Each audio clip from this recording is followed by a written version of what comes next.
तट पर बैठे बैठे बउआ हाथ कहाँ कुछ आएगा, रत्न मिलेंगे तुझको जब सागर की तह में जाएगा। कुछ ना आया हाथ समझना, डुबकी अभी अधूरी है, चाहे जितना भी हो मुश्किल पहला कदम ज़रूरी है। मैं अविनाश एक बार फिर से आप सभी का दिल से हार्दिक अभिनंदन करता हूं आपके अपने इस YouTube चैनल ASP क्लासेस में। और मैं आज हमेशा की तरह ये बोल भी नहीं सकता कि आपकी वो प्यारी स्माइल वाली गिफ्ट चाहिए, लेकिन बुआ हंसते रहो, हंसने का नाम ही ज़िंदगी है। लेकिन आज हम लोग ना पढ़ने के लिए आए हैं, बस अपने दिल की बात करने के लिए आए हैं, और उस दिल की बात में बहुत सारी बातें हैं जो करने वाले हैं। आज हम युवाओं के साथ क्या हो रहा है ये हमारा दिल ही जानता है। हम अपने दिल की बात किससे कहें? तो पहले हम लोग अपने दर्द एक दूसरे से बांट लेते हैं, फिर आवाज़ बुलंद करेंगे और कर ही रहे हैं। तो मैं सबसे पहले उन सब शिक्षकगण, जो भी टीचर्स हैं YouTube पर, ऑनलाइन ऑफलाइन, जितने स्टूडेंट्स इस दौड़ में दौड़ रहे हैं कि हाँ ठीक है हमें अब मुझे हमारा हक चाहिए, तो उन सब के लगातार ऑनलाइन स्ट्राइक के बाद SSC ने अपने रिजल्ट कैलेंडर जारी कर दिए। हमारा आंदोलन, मैं ये तो नहीं कह सकता कि पूरी तरह से सफल हो गया है, लेकिन फिर भी मैं उन सब का इस इनिशिएटिव के लिए दिल से धन्यवाद करता हूं, जिनकी वजह से बहुत सारे ऐसे बच्चे जिन्होंने अपनी आस तक छोड़ दी थी, उनको एक सहारा मिला है कि उनके साथ हम सब लोग हाथ से हाथ मिलाकर खड़े। तो एक बार फिर से सबको मेरी तरफ से दिल से धन्यवाद। मैं उन्हीं बातों को दोहराना नहीं चाहता जो पिछले कुछ दिनों से हम सब ने एक बुलंद आवाज़ करके दोहराई है, और SSC के चेयरमैन साहब तक शायद हमारी आवाज़ पहुंची है, तो ये कैलेंडर जारी हुआ है। लेकिन फिर भी दिल का दर्द है, तो कुछ चीज़ें वही वाली, कुछ नई वाली, वो तो निकलेंगी। और ना ही हमारी आवाज़ रुकने वाली है, ना ही हम रुकने वाले हैं। और आज पूरे इंडिया में जिस तरह से स्टूडेंट्स अपनी बात एक साथ एक आवाज़ में रख रहे हैं, इससे हमारी एकजुटता भी दिखती है कि हम सब लोग एक थे, एक हैं और एक ही रहेंगे। जितने भी टीचर्स हैं सभी, जितने भी स्टूडेंट हैं सभी, हम सब लोग हाथ से हाथ मिला करके एक दूसरे के साथ थे, हैं और आगे भी रहेंगे। तो कहानी तो शुरू हुई थी वहीं से कि लोकसभा चुनाव से पहले आया रेलवे एंड NTPC ने 90,000 की वैकेंसी निकाल दी, फॉर्म भी भरवाए गए, हमने 500-500 रुपये भी भरे, 2.5 करोड़ फॉर्म भरे गए भाई साहब, 2.5 करोड़। उफ, ये बेरोजगारी, मतलब बेरोजगारी का आलम तो देखिए साहब, ऐसा बेरोजगारी का आलम कि उस 2.5 करोड़ फॉर्म में इंजीनियरिंग की तैयारी करने वाले, बैंक की तैयारी करने वाले, SSC की तैयारी करने वाले, रेलवे की तैयारी करने वाले, चलो ये समझ में आता है SSC रेलवे वाले इस दौड़ में थे, लेकिन हर तबके के डिफरेंट वैरायटी के सभी स्टूडेंट्स उस दौड़ में लगे हुए थे कि शायद सरकारी नौकरी हमें मिल जाए। लेकिन हमारी प्रॉब्लम, हमारे दर्द को समझने वाला कौन है? कोई नहीं। ना मैं BJP, ना मैं कांग्रेस, ना मैं इतनी सारी 4,000-5,000 पार्टियां, मुझे उससे कोई लेना देना नहीं है। बात है कि हमारा भविष्य और जिसके बाद हमारे देश का भविष्य निर्भर करता है, उन भविष्य के ऊपर कोई सोचने के लिए तैयार नहीं है। रह गई मीडिया तो बस मैं तो क्या बोलूं, आप सब लोगों से छिपा हुआ कुछ भी नहीं है, बस शर्म लाज को शरबत बना करके पी गए ये लोग। उनके लिए बस जो TRP देगी, बस वो TRP वाली चीज़ें ही सबसे इम्पोर्टेंट है। मैं और आप सब लोग जानते कि दिन भर क्या होते रहता है उधर। कुछ चीज़ें जेन्युइन हैं, बोलना चाहिए, लेकिन वो जेन्युइनली किसी को काम भी करने नहीं देते, और जहां बोलना चाहिए वो तो बोलेंगे ही नहीं। तो क्यों ना करे भाई साहब मीडिया का बाइकआउट? बिल्कुल करेंगे, बाइकआउट मीडिया। अभी 2.5 करोड़ फॉर्म भरे गए, 2.5 करोड़ फॉर्म में 500-500 रुपये लिए गए। अब बच्चे ये उम्मीद कर रहे हैं चलो भाई मेरा एग्जाम होगा, कभी इसके रिजल्ट्स आएंगे, कभी हमारा ज्वाइनिंग होगा, फिर हमारे परिवार का जो प्रॉब्लम है, जो सपना है वो पूरा हो जाएगा। 2.5 करोड़ 500 रुपये, 125 करोड़ साल का सर, 125 करोड़ फॉर्म का सर जी। अरे हमारे गांव में 4% महीने का सूद लगता है, चलो बड़ी अमाउंट है, मैं चलो मान लिया कि 4% सूद नहीं देंगे, लेकिन 2% से भी जोड़ते हैं ना तो 25 करोड़ साहब जी, 25 करोड़, साल के 300 करोड़। इतने पैसे बस चुनावी घोषणा के ठीक बाद ये होने का, ये क्या हम लोग ना मान लें कि ये पैसे इकट्ठे सिर्फ चुनाव के लिए ही करवाए गए थे? और साहब मतलब कमाल की बात देखिए कि चुनाव की घोषणा हुई, टाइम पर हुई, जिस डेट में अनाउंस हुई चुनाव उसी डेट में हुई, जिस डेट में रिजल्ट्स आउट होने हुए डेट उसी चुनाव के रिजल्ट्स भी उसी डेट में हुए, जिन विधायकों को, जिन मंत्रियों को जो पद मिलना था, जैसे एसी रूम में सेटल होना था वो सेटल भी हो गए, उनके टाइम में कोई डिले नहीं हुआ। तो हमारे लिए एग्जाम जो भी होंगे उसके ना एग्जाम का डेट का पता होता है, ना फॉर्म भरने का डेट का पता होता है, ना ही उसके रिजल्ट आने का डेट का पता होता है। बच्चे बस एक फॉर्म भर दिए, कब एग्जाम होगा उसके इंतजार में लग जाते हैं। गार्जियन, बहुत सारे गार्जियन का फोन आता है, मैसेज आता है, कॉल आता है, सर आप तो सर हैं, आपको तो बहुत चीज पता होगी कि ये फिर वैकेंसी कब आएगी। नहीं पता सरकार, मुझे भी नहीं पता, मैं क्या भरोसा दूं उनको। एक उम्मीद भी देने लायक टीचर को नहीं छोड़ा जाता। कोई तो दर्द समझो हमारा। एसएससी सीजीएल वालों के मतलब जिंदगी में सिर्फ प्रीलिम्स और मेंस है, फाइनल रिजल्ट्स तो दूज का चांद हो जाता है साहब। कुछ भी पूछने जाओ तो कोरोना होने लगता है। 2017 के एसएससी का रिजल्ट आज तक अटका पड़ा है साहब जी। 2018, 19, 20 की तो बात ही छोड़ दो।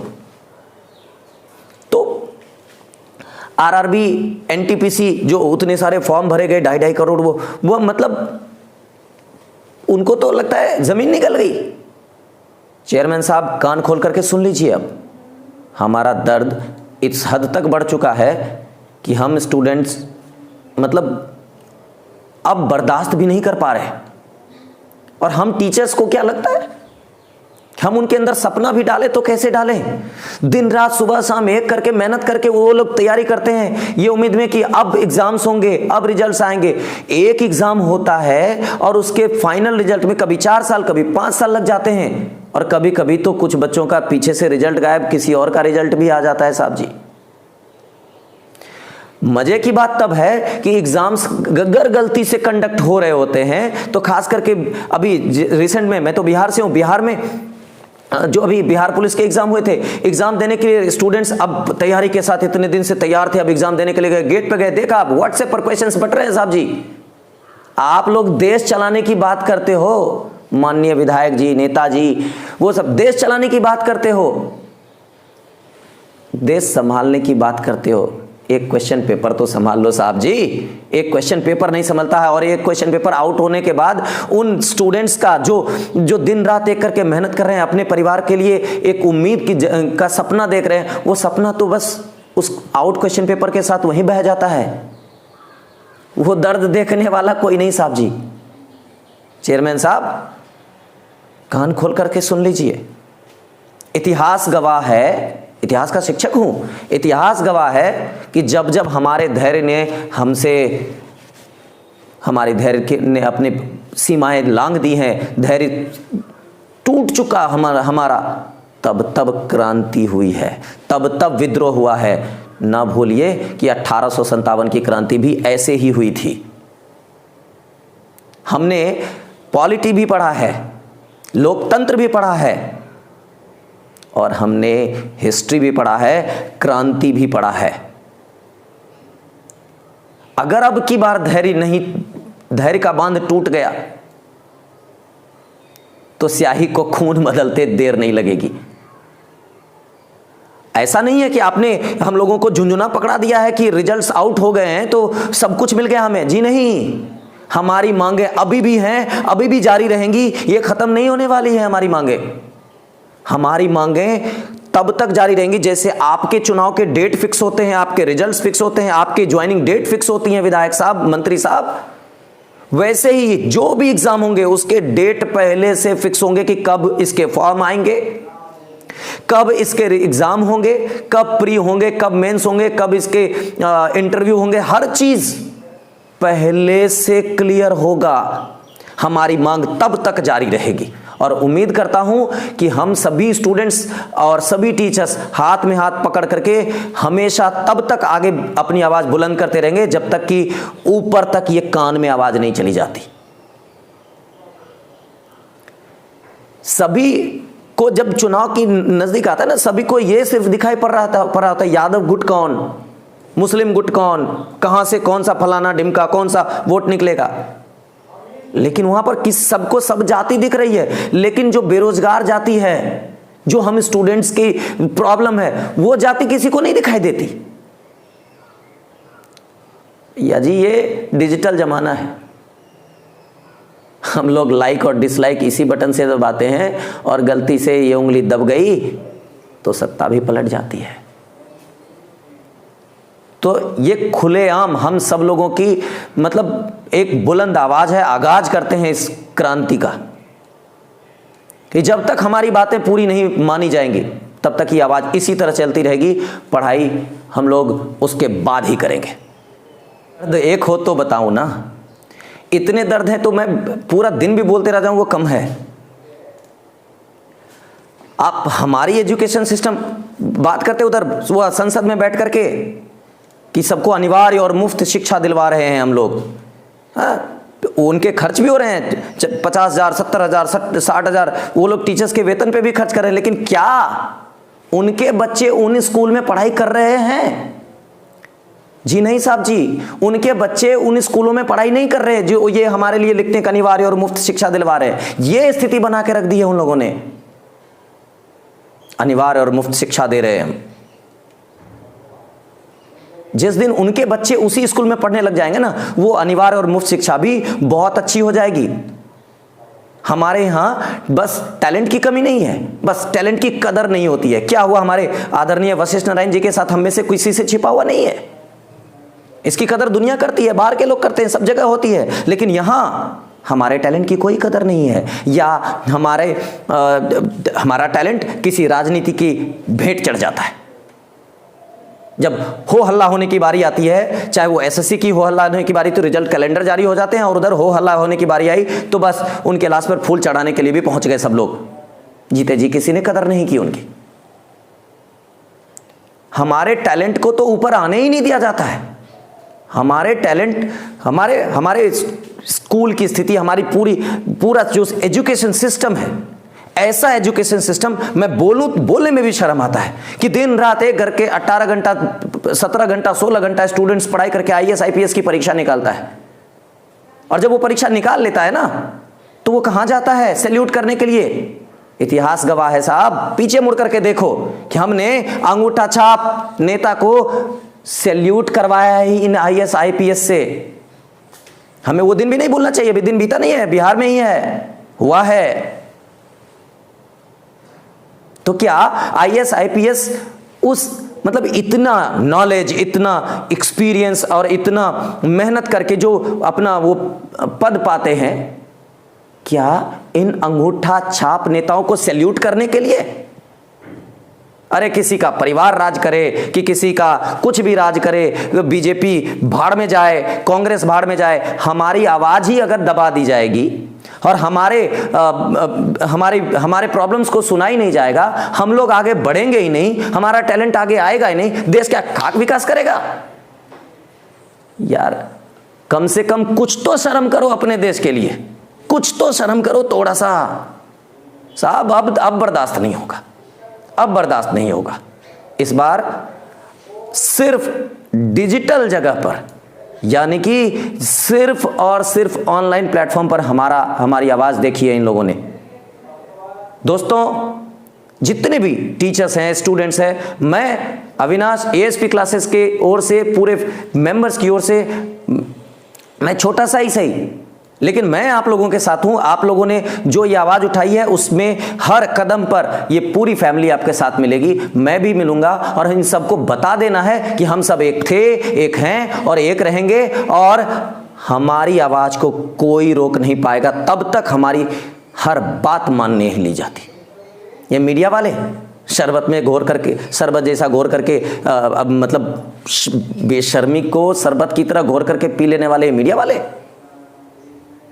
इनको तो लाज शर्म ही नहीं है। बस टीआरपी, बस। लेकिन देश की जो एक्चुअल प्रॉब्लम है, जहां से हमारे देश रुका हुआ है, हमारे देश का टैलेंट रुका हुआ है, हमारी देश की अर्थव्यवस्था रुकी हुई है, इनको उससे नहीं फर्क पड़ता। इनको बस अपने जेब भरने से मतलब है साहब। अरे जेब भर लेना, लेकिन अपने देश को बर्बाद करके क्यों? अब बर्दाश्त नहीं होगा साहब जी, अब बर्दाश्त नहीं होगा। हम सब लोग मतलब बेरोजगार जरूर हैं, बेवकूफ बिल्कुल भी नहीं है। और पढ़े लिखे लोगों के क्रांति से डरो साहब। इनकी क्रांति आई तो स्याही खून बन के आएगी, सब बह जाओगे, कुछ भी नहीं बचेगा। इतना बड़ा आंदोलन होने वाला है। अगर जरूरत पड़ी, अभी तक तो सिर्फ हम लोग ऑनलाइन प्लेटफॉर्म पर हैं, जरूरत पड़ी तो सड़कों पर आ जाएंगे और इतनी भीड़ होगी कि पूरे के पूरे दिल्ली लोग स्टूडेंट से भर जाएगी, बैठाने का जगह तक नहीं बचेगा साहब, चाहे वो किसी स्टेट के हों। हम लोग भूले नहीं हैं, अगर सभी स्टेट्स के स्टूडेंट्स हों, अगर एक साथ आवाज़, अगर जिस तरह से हम लोगों ने उठा रखी है, अगर एक साथ रहे तो हमारी आवाज़ उन तक पहुंचेगी और पहुंचा के रहेंगे। हमारे यहाँ बस एक दृढ़ निश्चय की कमी थी जो आज पूरी हो गई है, और वो दृढ़ निश्चय तब तक चलता रहेगा जब तक कि सारी बातें क्लियर ना हो जाए। बस हमारी जो 2-3 छोटी छोटी मांगे हैं, जैसे आपके जॉब के डेट फिक्स होते हैं, आपके चुनाव के डेट फिक्स होते हैं, आपके रिजल्ट के डेट फिक्स होते हैं, हमारे भी फिक्स होने चाहिए। और कदाचार मुक्त परीक्षा होनी चाहिए। कदाचार मुक्त, यार बड़ा भड़काऊ सा शब्द है, कदाचार मुक्त परीक्षा। सपना सा लगता है, दिन रात एक करके परीक्षा की तैयारी करो, क्वेश्चन पेपर आउट। भाई 3 लाख रुपए दो, इधर जॉब लग जाएगा, 2 लाख रुपए दो, इधर जाओ, 20 लाख रुपए दो, दरोगा बन जाओगे, 40 लाख रुपए दो, ये हो जाओगे, वो हो जाएगा, बस फलाना ढिमका, बस सब चीज रुपये पर खेल है। हमारे बच्चे सपने देखने से भी डरते हैं अब तो। सपना देखते, चलो ठीक है, सुबह उठते हैं, दौड़ लेते हैं, चलो एसएससी रेलवे तो होने वाला है नहीं, चलो आर्मी में जाना है, उसके लिए बस 4-5 लाख रुपए तैयार रखने हैं सिर्फ, चलो बिहार एसएससी में जाना है, 10-15 लाख रुपए तय। सबके रेट फिक्स हैं साहब जी, सबके रेट फिक्स हैं। और ये रेट फिक्स कौन करते हैं? हम स्टूडेंट्स फिक्स नहीं करते, आपकी सिस्टम। अब आपको समझना होगा कि अब आपको ये आप ये नहीं कर सकते। कम से कम पढ़े लिखों को तो बकस दो साहब जी, है ना। मतलब पढ़े लिखों पर मूर्खों की बेवकूफियत थोप दी जाती है, जिनके अपने पढ़ाई लिखाई का कोई ठिकाना हो या ना हो मुझे नहीं पता, आप लोग ज्यादा मुझसे बेहतर जानते हो। गूगल का जमाना है, देख लो कौन कितना पढ़ा लिखा है, थोप दी जाती है। पूरी दुनिया से ना अच्छी नस्ल के घोड़े जाते हैं रेस में, हमारे यहां पैरवी वाले, नाम वाले लंगड़े घोड़े जाते हैं, रेस क्या खाक जीतेंगे? अब नहीं होगा साहब जी। तो ये आवाज इसी तरह से बुलंद थी, है और रहेगी। मैं अविनाश आप सबके साथ हमेशा खड़ा हूं। क्या आप हैं? कमेंट बॉक्स में जरूर बताइएगा। और मैं ये कोई व्यूज कलेक्ट करने के लिए मैंने नहीं किया, कई रात सो नहीं पाया यार, कई दिन एग्ज़ाम दिलवाने के लिए कभी मैं खुद भी जाता हूँ, कुछ बच्चों के साथ भी जाता हूँ, और जब वो वहाँ से सर सारा क्वेश्चन पेपर आउट था, क्या मैं अपने का नहीं होने वाला सर, एक उम्मीद वहीं पर सपना ही टूट जाता है। सर क्या पढ़ के भी क्या होगा, दिन रात एक करके फिर वही घूस मांगते हैं साहब जी। ऊपर से दावा करते हो सब ठीक है, नीचे से सारा खोखला। अब नहीं साहब जी, अब तो बकस दो साहब जी। कहने को तो बहुत कुछ है, पूरा दिन लग जाए, मैं सारी बात, कितनी बात दिल की कहूं। कुछ भी बोलो बस झुंझुना पकड़ा दिया जाता है। बस अंग्रेजों वाली राजनीति चलती है इन लोगों की। एक हैं, एक थे, एक रहेंगे, इसी नारे के साथ आप सबसे आज विदा लेता हूं। जब भी याद करोगे हाजिर हो जाऊंगा आपके साथ। तब तक अपना ख्याल रखिए और आवाज बुलंद रखिए। जय हिंद मेरे दोस्तों।